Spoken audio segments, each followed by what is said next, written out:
Halo semuanya. Kata pepatah, tak kenal maka tak sayang. Jadi kenalin, nama saya Niputu Deli Arif Ramasti. Saat ini, saya bersekolah di SMA Negeri 1 Nusa Penida dan menduduki bangku kelas 10.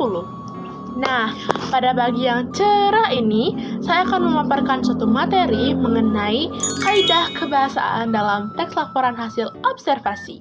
Tapi, kalian tahu nggak apa itu teks laporan hasil observasi? Ya, betul sekali.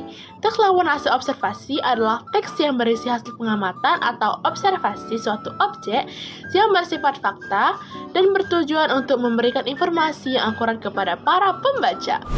Nah, pada teks laporan hasil observasi, ada beberapa kaidah kebahasaan yang terdapat dalam teks tersebut. Yang pertama ada kalimat definisi, kalimat deskripsi, imbuhan di, dan penulisan kutipan-kutipan. Ayo simak video penjelasan dari saya. Ayo.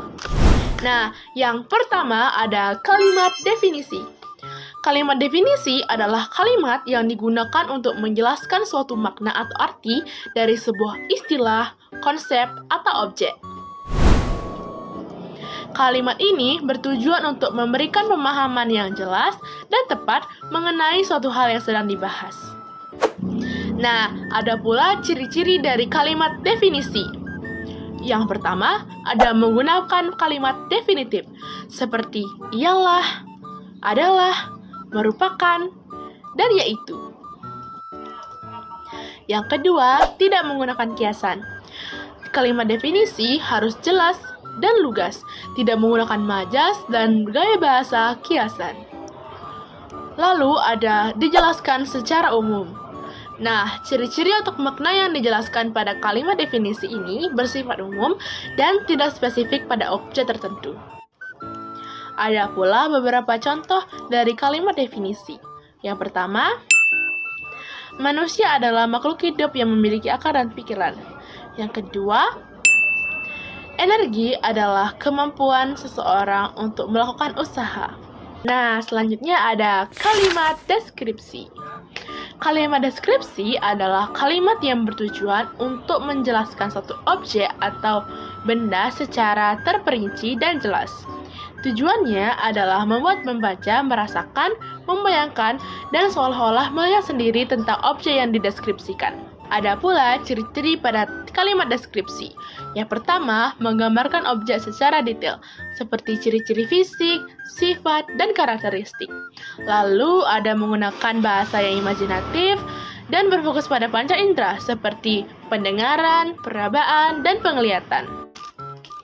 Ada pula contoh pada kalimat deskripsi. Yang pertama, langit biru itu dihiasi awan putih yang berarap. Lalu, kue coklat itu terasa manis dan lumer di mulut.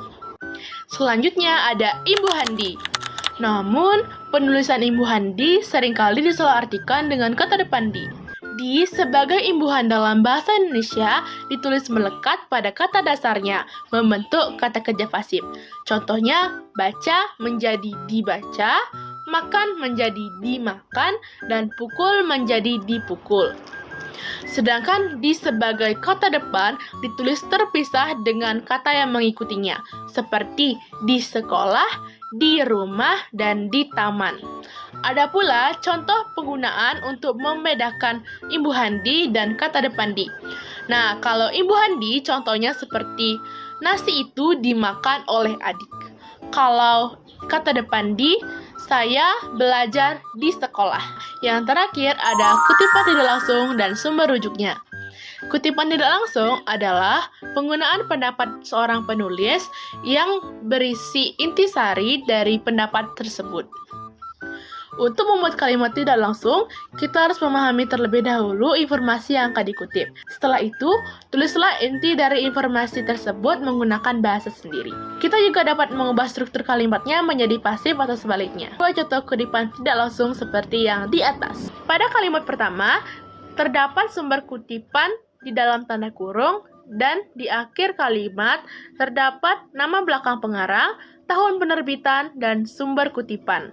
Seperti kalimat pertama, itu diambil dari karya tulis Boror dan White pada tahun 1970 di halaman 37. Pada kalimat kedua, mencantumkan nama belakang penulis sumber kutipan di luar tanda kurung dan mencantumkan tahun serta halaman sumber kutipan di dalam tanda kurung. Seperti kalimat tersebut merupakan karya dari Essig ditulis tahun 1958 pada halaman 78. Penulisan daftar pustaka mencantumkan nama penulis, tahun penerbit, kota penerbit, judul buku, dan nama penerbit secara berurutan. Sekian pemaparan materi mengenai kaidah kebahasaan teks laporan hasil observasi dari saya.